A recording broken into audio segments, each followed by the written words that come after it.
Okay.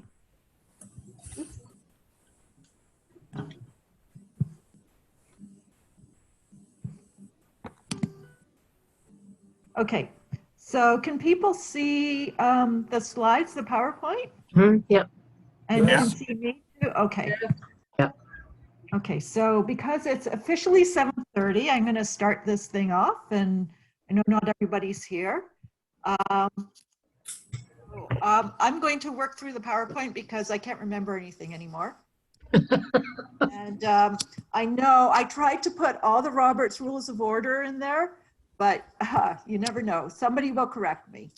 So welcome everyone. I'm so glad that you're here, and sorry about having to do registration and everything, but we needed to make sure for an annual general meeting that members were here. But we are going to have some fun. We're going to play with Zoom. We're going to hand out a certificates of appreciation. There's a lot of really worthy recipients this year. We'll do the annual general meeting, and then hopefully we'll have a really interesting and positive discussion about diversity and inclusivity. Okay. See, now I have to figure out how to use PowerPoint well. So voting will be done with polls that we've set up in advance. Oh, just one sec. Oh, there's chats. Oh. Can people see me?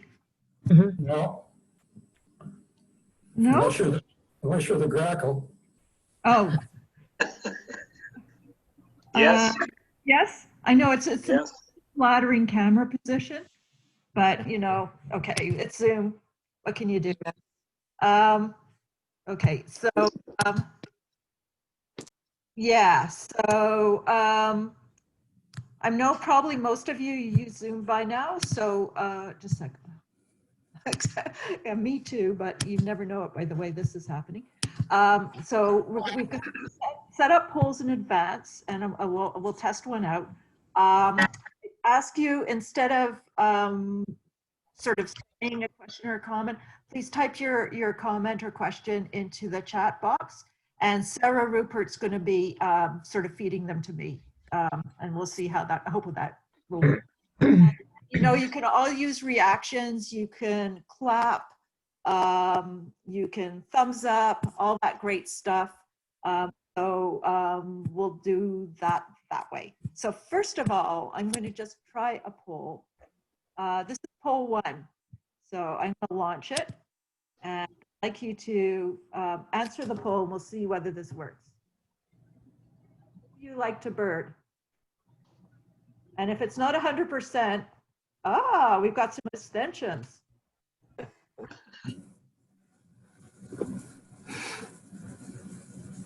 Okay, 81% have voted that I can see. 87%. So this way, so can everybody see the results? Yes. 60%, yeah, so 60%, 98% like to bird. There's a couple of people who aren't sure. It depends on the weather. Okay. We do have a question, Lynn. We have some people who are on together. How are we going to open this 2 votes? Oh gosh. Oh, that's an excellent question. Maybe if there's 2, then send your vote via chat, Sarah, and if you could count them up. Yep. Good work. Is that good for everyone? So I'm just going to respond to Robert and Deirdre. You just let me know your votes in the chat. That's an excellent question. I didn't consider that. And you can just send them so only I can see them if that makes you most comfortable. Nobody's seeing, we're not seeing the voting results. Some people are. No, that's interesting. Some people couldn't see the poll. Some people couldn't see the results, but did see the poll and were able to cast their vote. Okay. I guess, Sarah, can you see the results? No, I can't either. Neither can I. Okay. Okay, I'm gonna. Oh, okay. How about this? Now I can see. There, yeah, yep. Okay. Okay. Oh, yeah. Okay, so when I stop the voting, then I can share the results. Okay. So that makes sense. Any other questions? I think we'll get the ball rolling on the meeting. Okay. So that was the fun part of the meeting, certificates of appreciation. So for those of you who are kind of new to OFO, what we've done for, I don't know, for before my time is we've given out certificates of appreciation. Anybody can nominate any group or person, organization for something related to conservation, just generally helping birds. And we've got all sorts of reasons the board votes on these. So I would urge you next year to send in your nominations because we love to give some positive feedback and celebrate accomplishments. So I'd like to introduce Dan. Dan Cronowek, he's here in the meeting. Maybe you can wave to those people who can see everyone. So Dan, he's an elementary school teacher and he's with a passion for ornithology. He's just completed his master's last year and looked at upland sandpiper detectability and occurrence. And I believe there was an article in Ontario Birds summarizing his master's thesis. And Dan, I just can't believe that you did this at the same time. Really admirable. You're welcome. Oh, sorry? Talking. So this year, I'm going to read out, see how this works. I'm going to write appreciation, and then what would be really great is if people who are getting the certificate, if they're here, turn on your video, and then we'll thank you while we're giving you. This is a virtual handoff. So first on the list is Brendan Samuel. Oh, sorry, I'm not doing this very well. Brendan Samuels and Dr. Leon Greaves. I nominated them because of the very quick work they did to save the huge bank swallow colony near London, Ontario. So can we clap? How does this work? I'm not seeing. Raise hand. Okay. The next one is Brian Moore, who's here, and Brian was nominated by Bob Sturmack for providing on birds timely, informative, and educational information about snow geese migration in Eastern Ontario. So thank you, Brian. I know I want to get there one year when all the geese are there. It just sounds wonderful from your description. Well, let's hope that they show up this year. They were a bit late last year. And by the way, I managed to finally get on after trying for half an hour, 10 seconds before you announced my name. So very timely. Yay! I'm glad you're here. Yeah, me too. Sorry? No, well, I was just going to say, and I want to thank you very much for this. I'm very happy. Was not expecting this at all, but quite appreciative. Well, I mean, you've been doing reporting on the snow geese migration for many years, and it's just tell everyone in Ontario about what a wonderful spectacle we have. So thank you. One thing that people should know about this is arguably the largest bird spectacle in the province. Wow. Of any kind, because of the numbers. Wow. Amazing. Yep. Okay, well, next year, if the COVID allows, I think we'll have a lot of people down there. I hope so. Our next certificate goes to the Bark Lake Leadership and Conference Center, and they were nominated by Dave Milson in appreciation for allowing birders free access to view the varied thrush the whole winter of 2019, 2020, which seems so long ago. So thank you. You're certainly welcome. Everyone here at the center really enjoyed meeting birders from all over, not just Ontario, but pretty much all over North America. That's wonderful. The beautiful bird. I'm not sure if there's anybody here from the village council, but OFO, the whole board voted unanimously to give a certificate to the council staff and the residents in appreciation for facilitating ethical viewing of Legito, or however you, Legito. Took me about two to figure out that that was the postal code of the marsh, but anyways. Then that owl was a Dufferin Marsh Northern Hawk Owl. Sorry, see that there's a typo. And as many will remember, there was many birders and photographers. A little bit of a rocky start, but I think by the end it was all running very smoothly.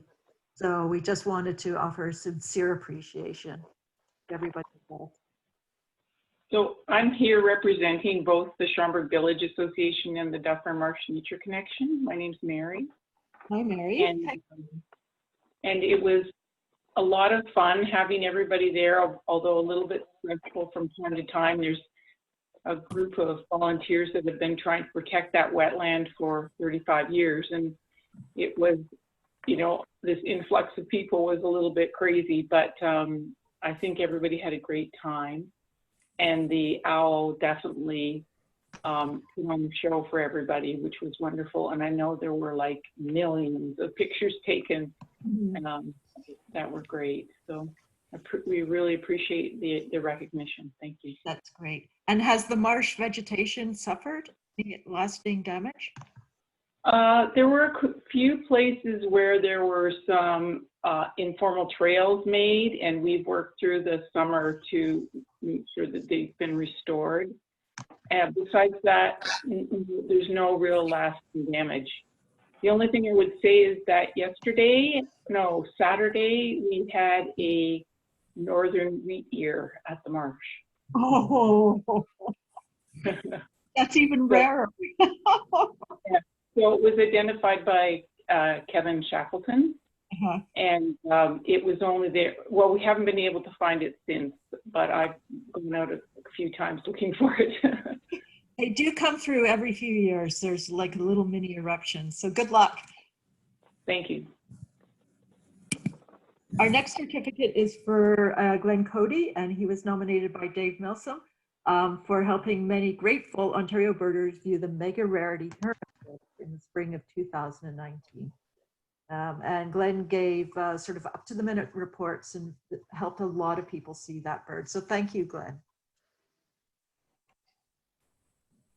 Our next award goes to the Feminist Bird Club, the Toronto chapter, who they were nominated by Jeremy Hatt in appreciation for organizing a birding fundraiser for racial justice, raise awareness and collect $28,312.82 in funds for the Black Legal Action Center. So that's an amazing achievement by a birding group. And I know we all appreciate their efforts and the awareness that they raise. Thank you very much.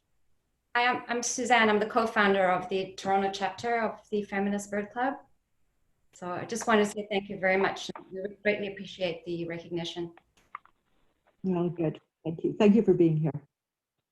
Our next award goes to Jeff Skevington, and I nominated Jeff.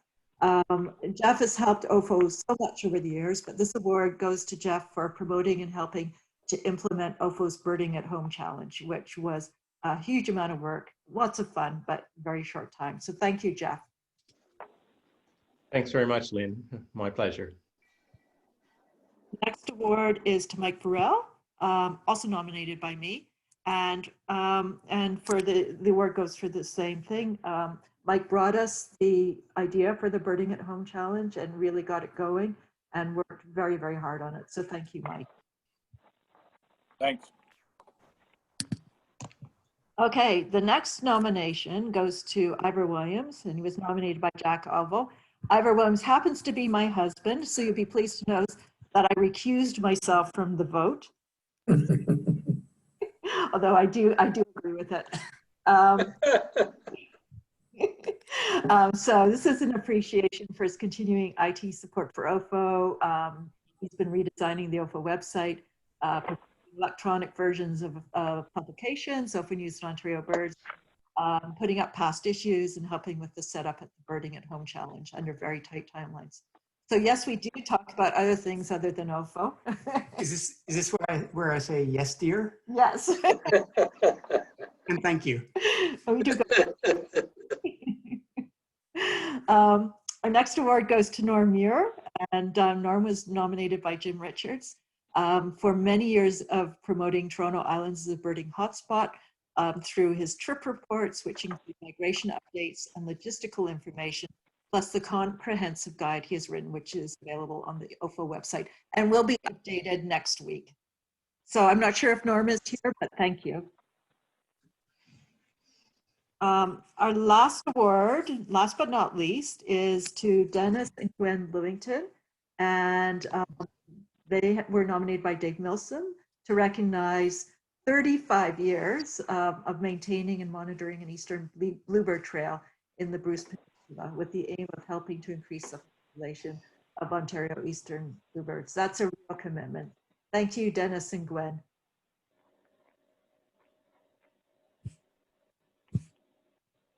Lynn? Yeah? It's Jack here. Uh-huh. Two things I would like to bring to people's attention. The first is to please unmute yourself unless you need to speak. And secondly, just to let you know that I've got some things. Sorry, just to remind you that this meeting is being recorded so that others can view it afterwards. So we just want you to be aware of that. Thank you.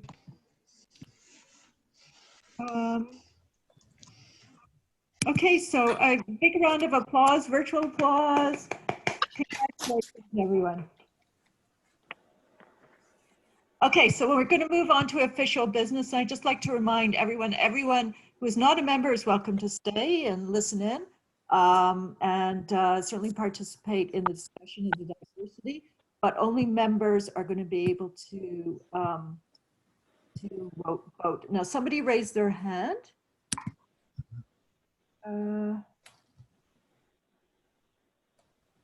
If you have a comment, can you type it in the chat? Trouble seeing.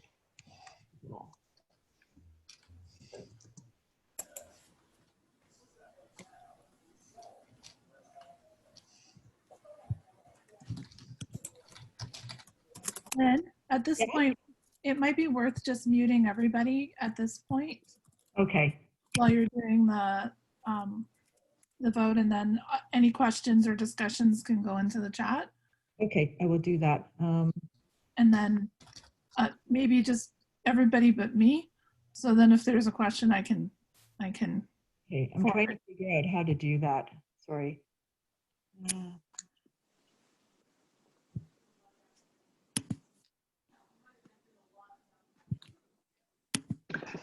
Lynn, if you just go under at the bottom of the participants list and just click mute all. Oh, great. Okay, got it. And then it'll put us all in silence. Okay. And then Sarah, you can unmute. Thanks. Okay, good. Okay, so we're in the official part of the business. I'm just going to, yeah. Okay, so we have some ground to cover. I'm not going to read through the reports. They were on our website, and I hope that people are here to take some time to look through them. There was quite a lot of information that went out. So we're going to run through everything. Just a minute. I have a very fast mouse. Okay, so the first order of business is the minutes of the 2019 AGM, and I will move to accept the minutes. The seconder is Sarah Rupert. Is there any discussion? And if you have any questions or comments, please either unmute yourself or preferably type something in the chat box.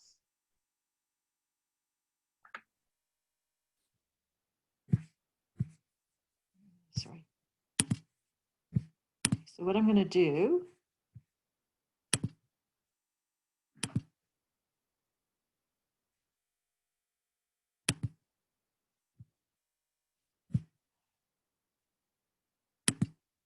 Okay, here we go.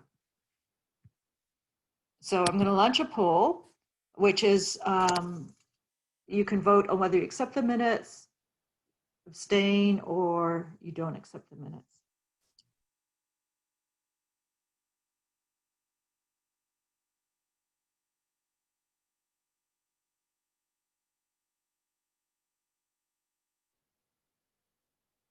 Still waiting for the votes to come in.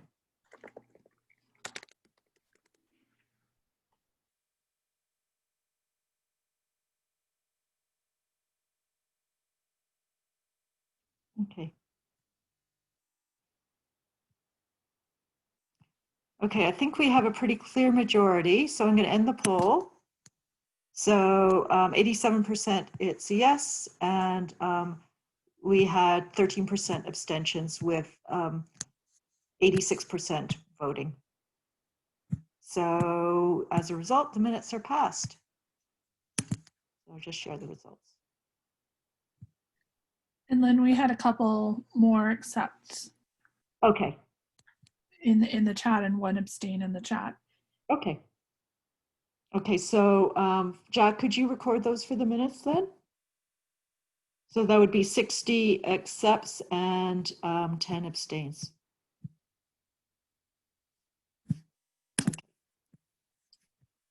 Move on to the next order of business.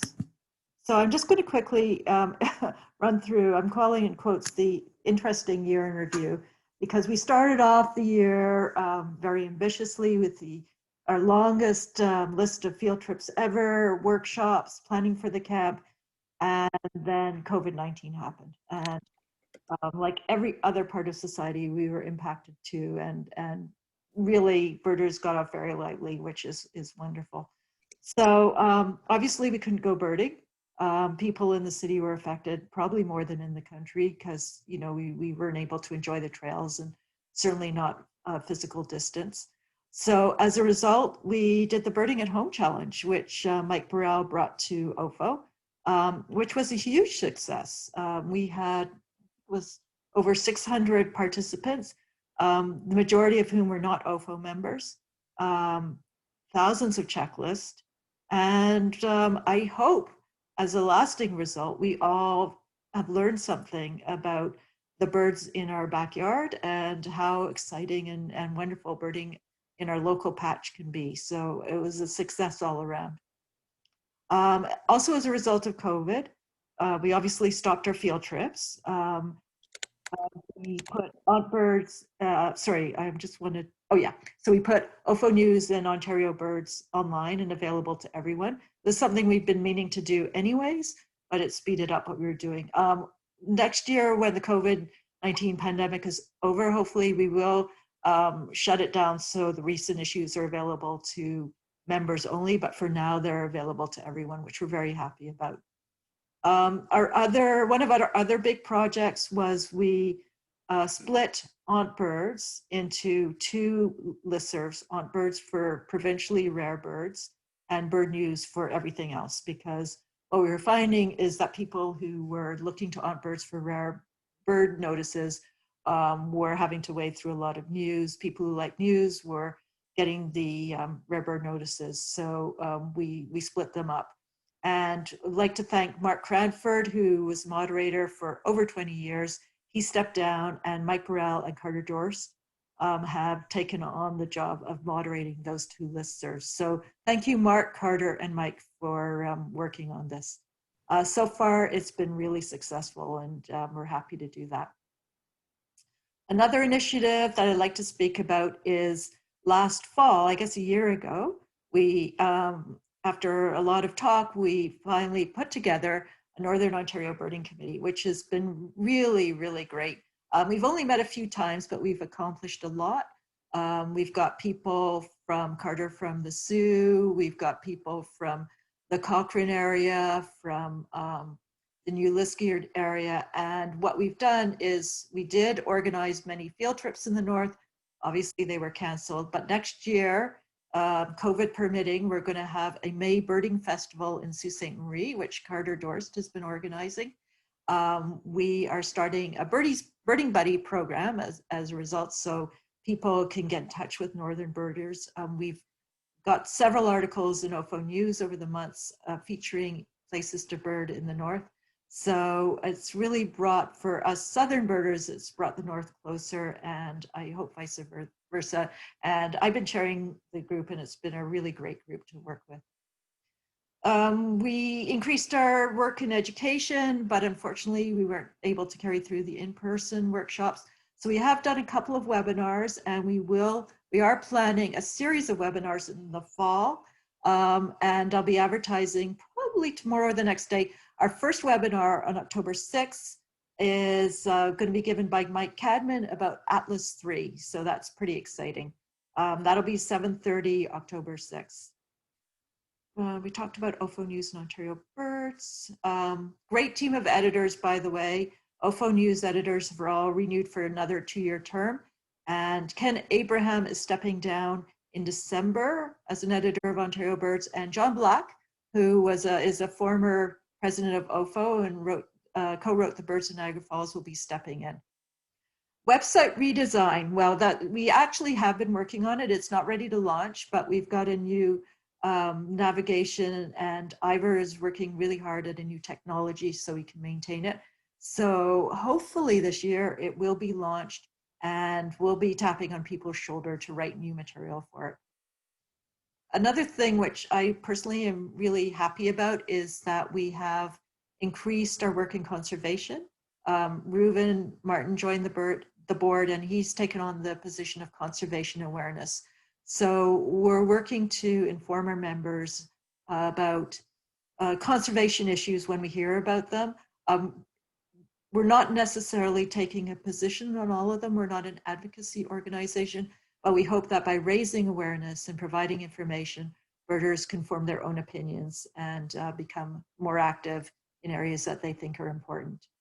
Lastly, we responded to all the social changes going on in our community and elsewhere, and we've put together an OFO statement on diversity and inclusivity, which we'll be reviewing at the end of the meeting. This is something that the whole board has worked on together, and we've had input from other people, interested people outside of the board. So it really is truly a team effort, and it's just a starting point for increasing the diversity and welcoming birders of all stripes to OFO. So any questions? Okay, year ahead. Well, COVID-19 pandemic and restrictions are continue for the foreseeable. We are restarting field trips. We have many caveats, and we'll have to see how that goes. We are going to be watching the situation carefully, of course, and if necessary, like let's say we hit code red, like Jeff in Montreal, we're going to have to stop them again. We're just taking guidance from the government in what we do about the field trips. We want to continue our existing initiatives, outreach, education. We're starting a new thing, Birding Buddies, which was suggested by the people in the Northern Ontario Committee. So when you renew your membership or when people join, you can say whether you want to be a birding buddy or not, and what kind of buddy you'd like to be, just on the phone help, email help, or willing to take someone out. But this is so birders can tap on other people's shoulders and say, hey, I'm coming to your area, where could I go birding? And so it's going to be voluntary. Only people who want to do that will sign up, and everybody who does will be able to go on the OFO website, the private area, and see who other birding buddies are and where they are. So it's a bit of an experiment, but we think it's going to be a lot of fun. Especially with the Atlas coming, I think it'll really increase people getting to know each other and birding together. Next year, we're going to be implementing the electronic subscription to OFO News and Ontario Birds now that we have the technology. About half the people who renewed last year did sign up for the electronic version of OFO News. We just weren't ready to do it. So if we get the same uptick rate, this will save our organization a lot of money, which we'll be able to put to other programs such as education. We're going to continue our conservation awareness and, as I mentioned, education outreach. Now, what's really exciting is Atlas 3, which is the third Ontario Breeding Bird Atlas. This happens every 20 years. So I'm sure a number of you participated in the last Atlas, a number didn't. I was a new birder, so I just didn't have enough skills. So this is my chance to be an Atlaser. So OFO is one of the 5 sponsoring organizations of the Atlas.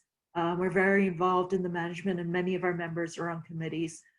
It's a great project and anybody, no matter what your experience level, can participate, either by doing point counts or submitting incidental observations. And it's just going to be just a great 5 years and a chance to find out what's happened to bird population. So that's just a quick summary of where we are as an organization. Any questions or comments? We did have a question, just a little concerned about the numbers of COVID rising, and are we still considering in-person field trips? And as you stated, we are, but only as long as it's falls within the recommended numbers of people that can gather. So I think hopefully that answers everyone's questions. I know everyone's concerned about them. I think the other thing to mention about the field trips, Lynn, is that they're limited to 10 participants and you have to pre-register for them. I also want to mention, only the trip leaders who feel comfortable leading a trip are going to be doing it. The trips that are going ahead, the leaders have chosen routes that will permit physical distancing, such as roads, not narrow pathways. Everybody who attends has to bring a mask and sanitizer, no sharing of optics, no carpooling. If there is a bird I know everybody's concerned, if there's a bird that everybody wants to look at, then it's up to the trip leader to enforce taking turns, wearing masks, and being really careful. We're going to have to see how it goes. Many other nature organizations have restarted field trips, and they say that people are honoring the limits. So we think it's time to try it and see. But obviously, if numbers continue to go up, then we're going to have to shut it down again. Somebody had an Atlas question. I'm just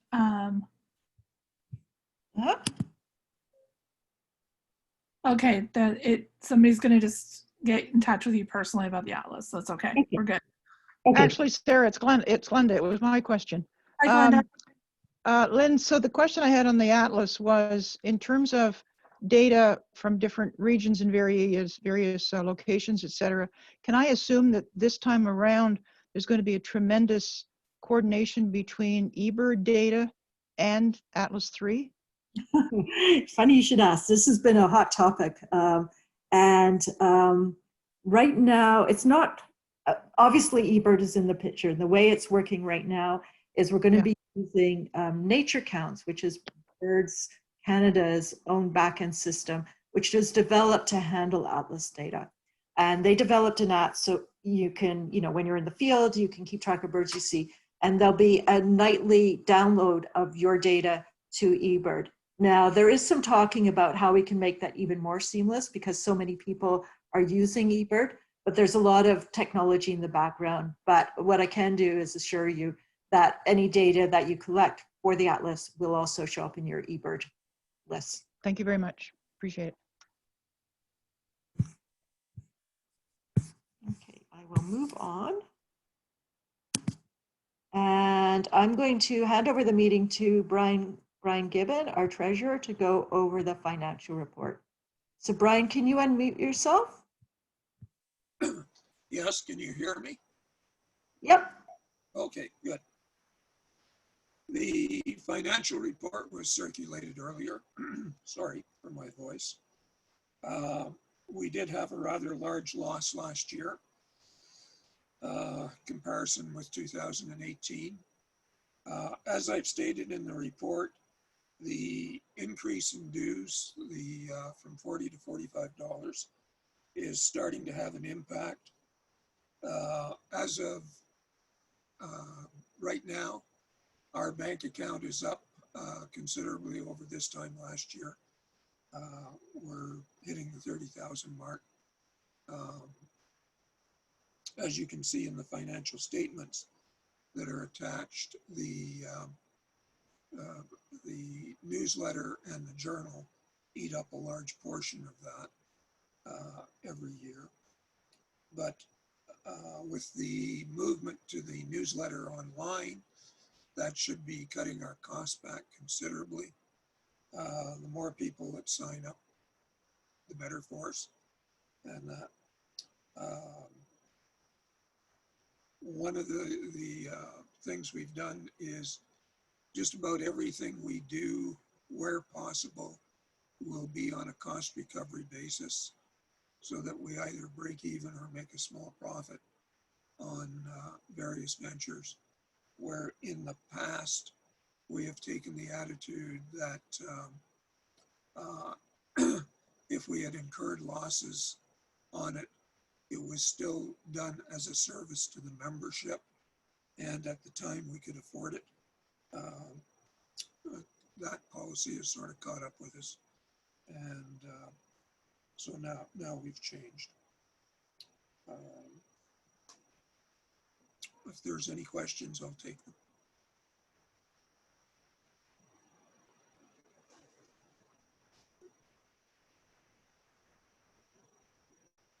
No questions?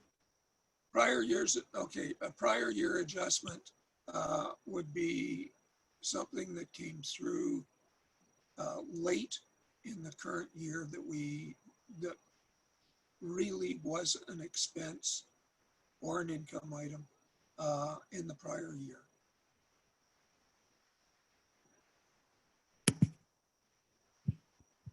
Okay, we can still discuss this, but I'm going to go back to polling. Oh, somebody was asking where the balance sheet is. You can see the balance sheet in the OFO package. I am going to put it up in the chat if you'd like to see that. If I can get at it, I'll put the link to it in the chat. So there is all those financial reports are there. Just give me a second.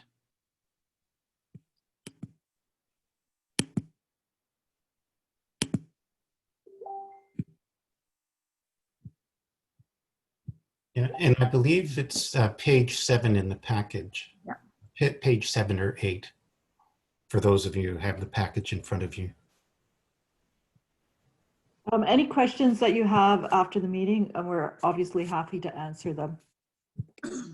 What was that question about the prepaid dues, please? I didn't quite catch it. Somebody was just asking to see the balance sheet, Brian.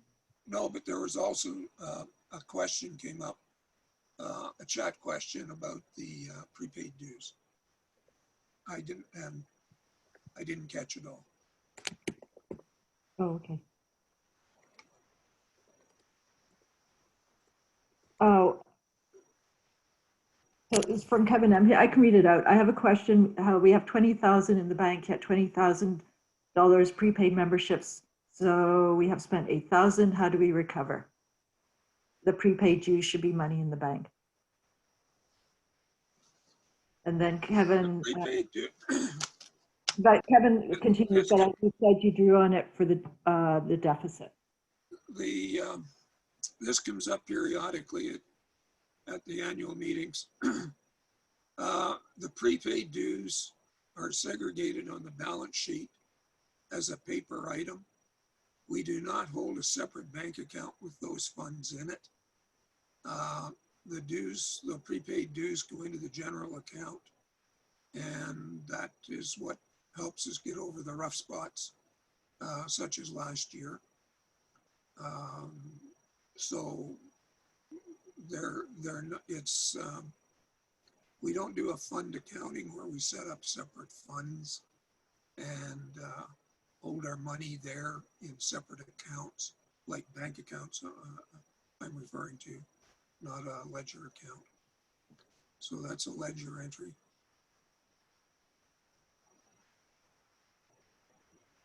Brian, we have cash for the first 6 months. We get roughly 4 to 5. That's annual. Sorry, we get about $3,000 back for about 4,500 comes in January on HST rebate. As a charity, we get 0.0802% of the HST back on all our expenditures. And of course, and we file semi-annually for that. And of course, the second half of the year is the convention, which is heavy expenses, heavy HST. So that gives us a good lump sum back. I just received a check for $1,920 for the first half of this year. Obviously, we're not going to have a big rebate in January, February because of the no convention, so no expenditure. But the other thing is membership starts to come in. Our membership kicks over. Any membership paid after this meeting is, even though it's in 2020, is applied to the 2021 year membership. So membership dues are coming in starting now, October, November, December. So that's what glides us over into the first quarter of the new year. Did I get you for that? Did I answer that for you? Brian, I think it may be worth adding, this is Jack Alvo, that our cash position has certainly improved during 2020. And as Brian said, it will continue to improve as membership monies come in.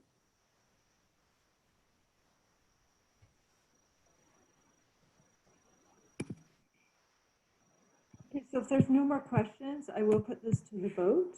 So I'm going to launch the poll.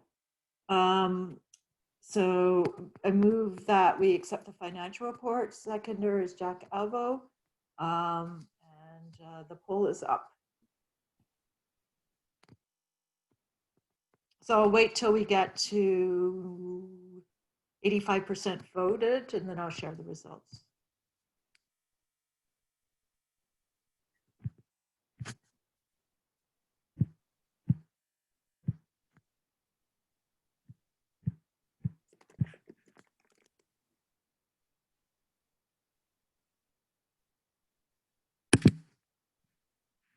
Okay.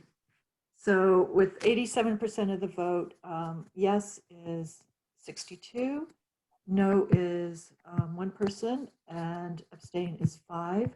I'm going to relaunch the polling. I'd like to get everybody's vote. Okay.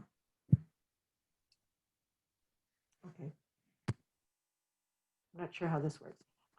The person who didn't accept, okay, everybody else accepted it. So the remaining people who hadn't voted the first time have accepted it. The person who didn't accept it would certainly appreciate you getting in touch with Brian separately so he can address any concern that you have. Okay? And an additional 2 votes, not from the poll. Okay, thank you.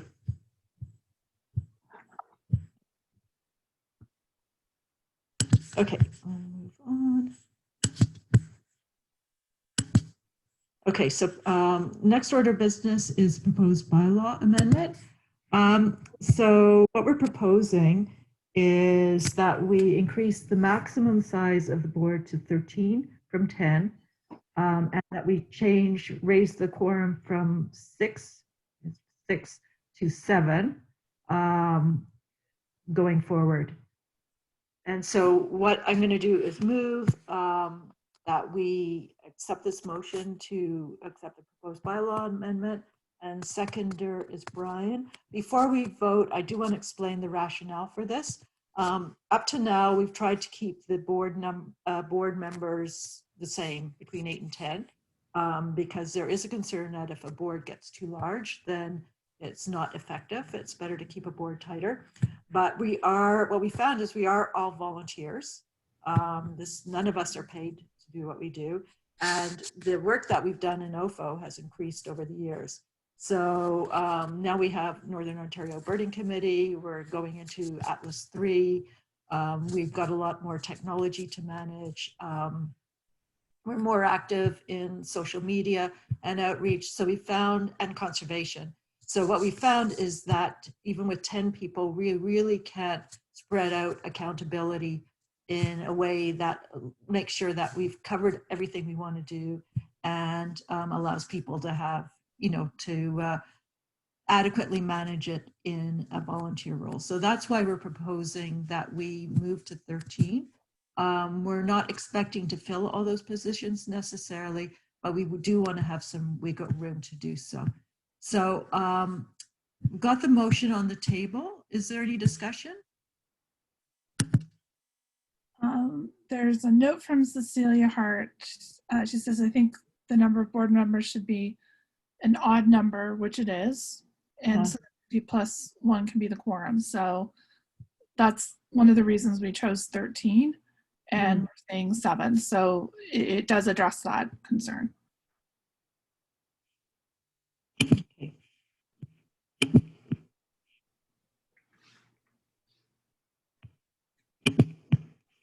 Okay, so still haven't quite figured out how to do this poll. Influence, okay.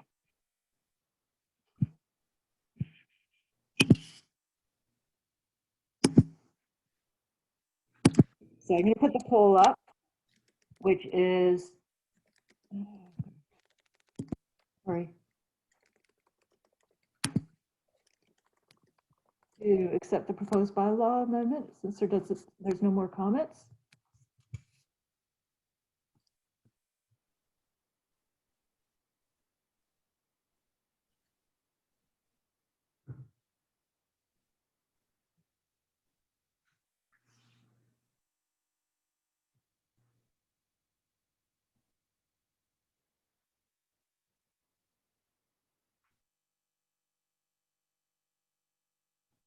So far with 83%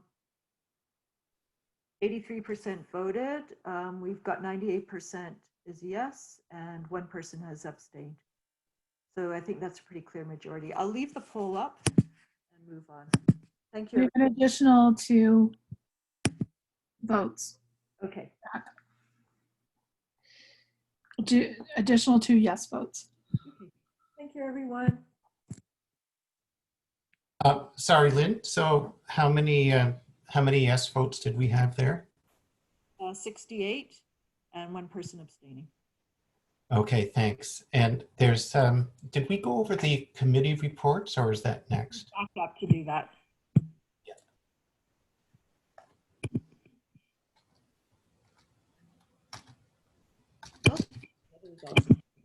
Okay, so I skipped over this, sorry about it, but I got a motion to accept the board committee reports. They were in the package, the link was sent out. It's quite a big package. Seconder is Bob Cermak. Any discussion?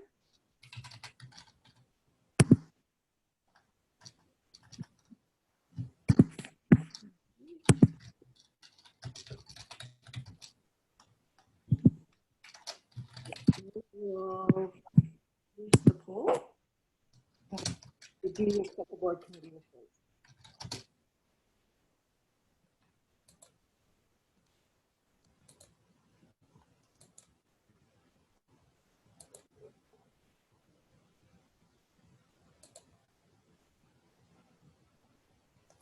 I see that we're running a little late. I think we've only got a couple more votes and then we can, hopefully many people would want to stay and talk about diversity inclusivity. And if it requires another meeting, I'm very happy to schedule it. This is an important topic.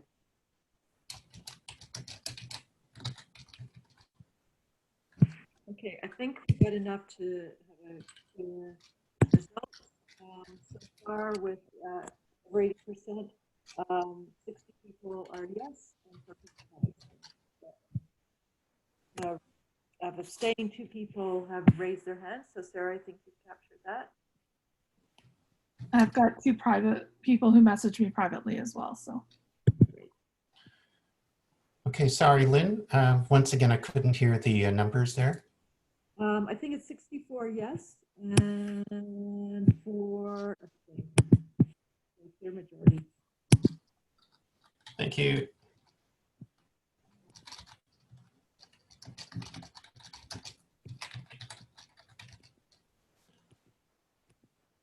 Okay, so our board of directors is, so far, right now we've got 10 people.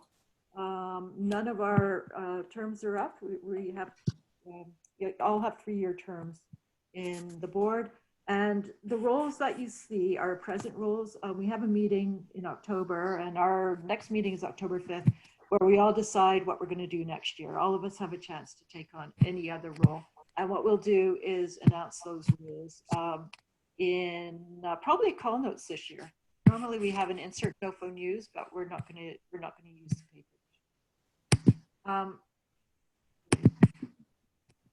So we do have one nomination to the board of directors, but I do want to ask: are there any nominations from the meeting attendees?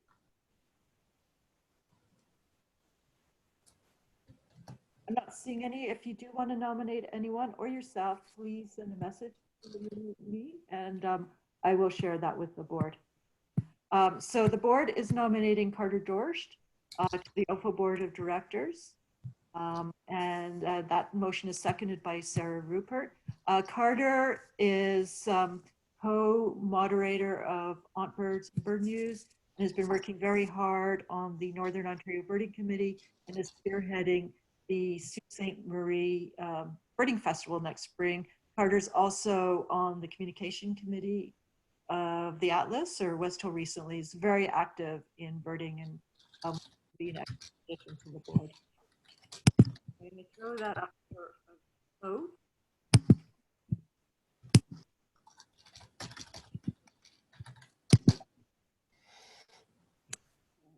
Everybody can vote.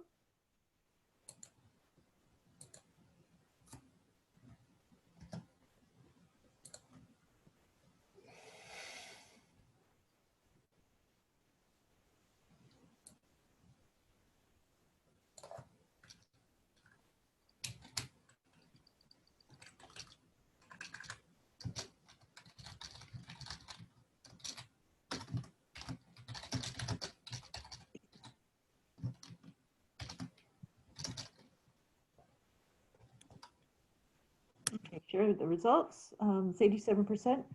Carter, you may not be, you can have even less time, but you have been voted onto the board. So congratulations, Carter.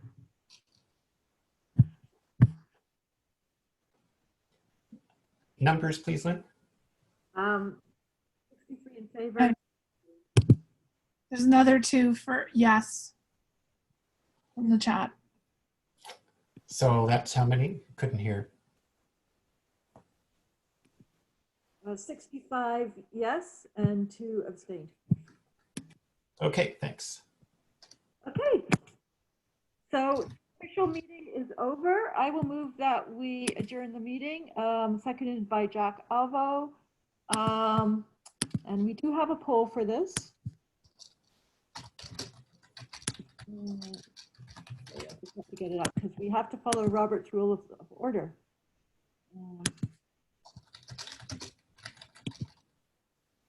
Here we go. Nope, that's the wrong one. I don't think anybody's going to say no to this one.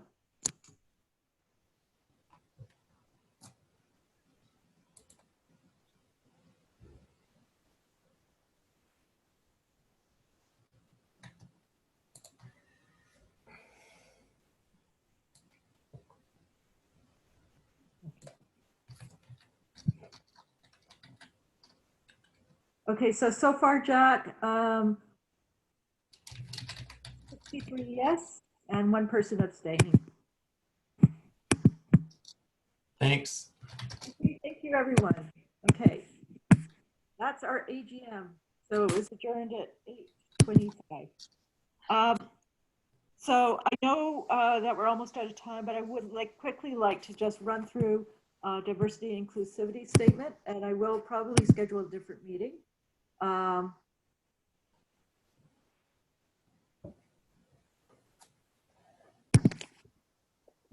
So I seem to have used the wrong rules, but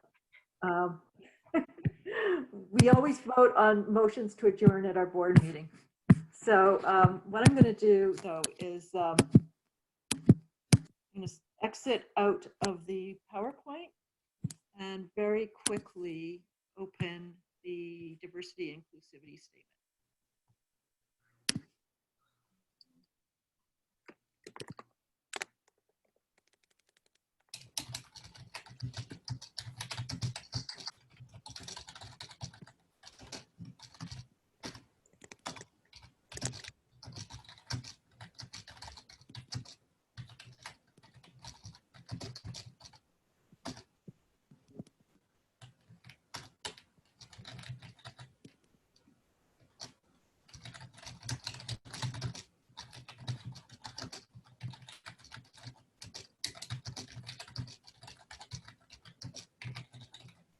Okay. So as I mentioned, everybody on the board felt that this was important. We've had a lot of back and forth and discussion about it, and also with people outside of the board. So I'm just going to quickly run through, and I just want to, before I start, I just want to say that this is a living document. It's a start. We want to follow it up with actions. And what we do say, what we are going to do is a person on the board is to have responsibility for this portfolio this year. And we are forming a committee with people in and out of the board, which we hope is as diverse as possible and represents many different parts of the birding community, so we can be guided by everybody's voices. So if you're interested in being on that committee, or if you know of somebody else who might be interested or have something to offer, please let us know. We're going to be putting out a call for that and call notes as well. We're also open to people stepping in if they want to introduce a specific topic. So really, this is a start for us. We're feeling our way. We just all feel that this is really important, and all of us love birding. We want everybody to feel free to enjoy birds and share nature, and it's better for our community and also for conservation. I will read it. So OFO recognizes that racism, sexism, and other forms of discrimination exist in our society. We also recognize that these barriers, real or perceived, can make it difficult for some people to enjoy birding and participate in OFO field trips and other activities. We strongly believe that no form of discrimination should be tolerated in society or the birding community at large. All birders should feel comfortable in our birding organization and at our events. OFO has the responsibility to enable ongoing diversification of our membership and to remove within our capacity organizational barriers that prevent participation in OFO's activities. These barriers may be social, physical, or simply related to awareness. The benefits of diversifying our membership include greater support for conservation through education, stewardship, and a shared joy in nature, and a broader base for community science. Any questions or comments so far?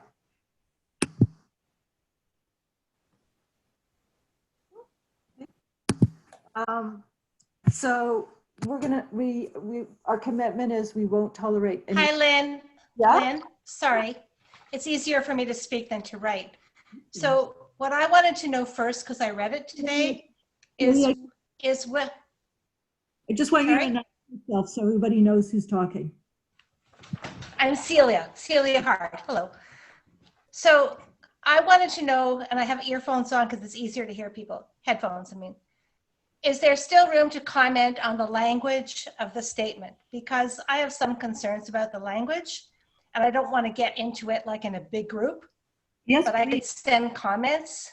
Please because do. You know, I did equity work a long time ago, and I have some real concerns, and I know there's always got to be like negotiation.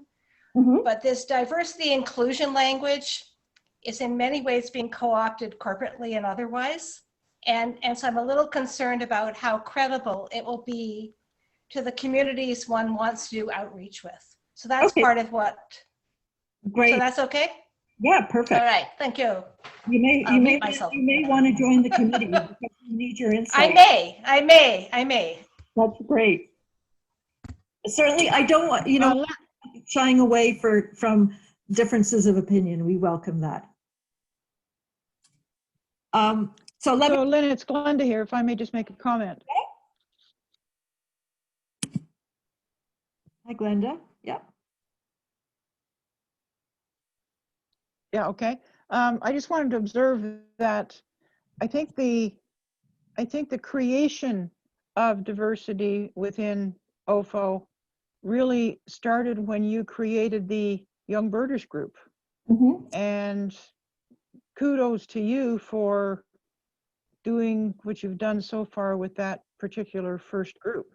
The other comment is that I noticed this evening recognition of a feminist birders group out of, I believe it was into Toronto area.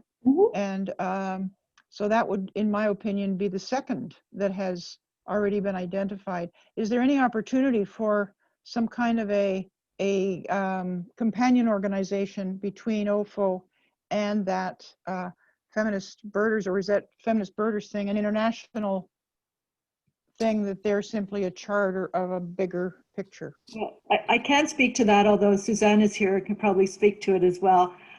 Suzanne and I have talked, and OFO, and I really hope it works out. We are hoping to partner together next year on birding events, and certainly taking guidance from the Bird Club. The club started in New York City, I believe. Okay. Wanted to participate in nature events, but were uncomfortable doing so, and wanted to be able to bird in a friendly, comfortable way. Am I right, Suzanne? Yes, hi. Yes, we're the Toronto chapter of, we're the only Canadian chapter that was started in New York, and we're the first one in Toronto. So we would greatly appreciate being able to partner with you on some works. And as Lynn has said, we have spoken, and we're happy to contribute to any statements or any advice or help that you need from us. We have some of our members are your members, so I'm sure they would be very happy to be on the committee. See, the reason I brought out those two groups was, as we begin to market this whole new initiative, being able to clearly identify things that have already begun will, I believe, help the new audience to maybe better understand what could be. And as with Celia mentioning earlier, I've also got a background in that. So if there's anything I can help with, please just sign me up as well, and I'll see what I can do to help. Well, there's so many different facets. So let me get through, because I know I'm just conscious of the time. I'll get through the rest of the statement, and then we can have further discussion. So we're not going to tolerate any form of discrimination in the organization. And part of the work the committee will do would be to help us to understand where discrimination exists, because it's so subtle sometimes, but I digress. We very sincerely invite all people with an interest in birds to join our organization and bird with us. I work to identify and remove organizational barriers which limit diversity of our membership and participation by underrepresented communities. So our action plan, so we commit to the following actions: to actively foster and enable diversity of our membership and enhance inclusivity. So one of the first orders of business is to strengthen our mission statement by including more active commitment to diversity and inclusivity. We allude to it in our values, but we don't feel like it's strong enough. We are going to designate a director to be responsible for OFO's diversity initiatives. And we are creating a diversity committee reporting to the board to help guide OFO's diversity initiatives. This committee will include and consult with birders from underrepresented communities and who may or may not be OFO members. I want to explain, we originally had identified all sorts of other barriers and actions we could take, but we want to be able to have input from our committee before we commit to actions that we might not, have the resources for. So we've left this part a little thin, but we're hoping to form the committee very quickly so we can get actions on our agenda for next year. So that's what we've got. We hope we get the support of our membership for this. Are there any comments or questions? Do people, OFO members feel that this is important? Is it? Thumbs up? Okay. See a lot of positivity. That's great. I know it can be a very sensitive subject, and certainly one that's gotten a lot more awareness lately. Any negative comments? Anything people would like to raise? I think you should make it stronger. Return it into an ethics code as opposed to a statement. Mm-hmm. An ethics code is much stronger, has much stronger language, more inclusive, and contains more language that people can't change. Okay, we'll take that under advisement. We do have a code of ethics, and I think I would personally agree that that could be updated. Anyone else? Lynn, it's not a negative comment, but clearly it's one of those things that if you do, you must do right the first time. Yeah, it's hard to know in advance whether you're doing something right the first time. I would rather have a spirit of experimentation, because but I take the point. Yeah. I hope our sincerity and commitment will come across. Yep. You have a good start. You just need to work on the language a little bit to make it more related to the group. Okay. John, I would appreciate any private suggestions you might have to make the language stronger. Okay. So I guess a question, when we're a little bit farther along with this, would people like to have a special session so we can discuss? Yeah. Wonder if I can do a poll quickly. We'll put that out there and see who comes. So if there's nothing else, I want to thank everybody for being part of the meeting and coming to the AGM. I want to thank everyone involved in OFO. We're all volunteers. We all love birding and want to share that with people. And it's just a pleasure and an honor to work with everyone and just to be part of the birding community. So thank you, everyone. Enjoy the rest of your evening. Thank you, Lynn. Great job. Thank you. Thank you. Bye. Bye. Thanks, Lynn. Thank you. Yay, Lynn! I can finish my wine. Hi, John! Hi, everybody. I miss people! Okay. Okay, bye, everyone.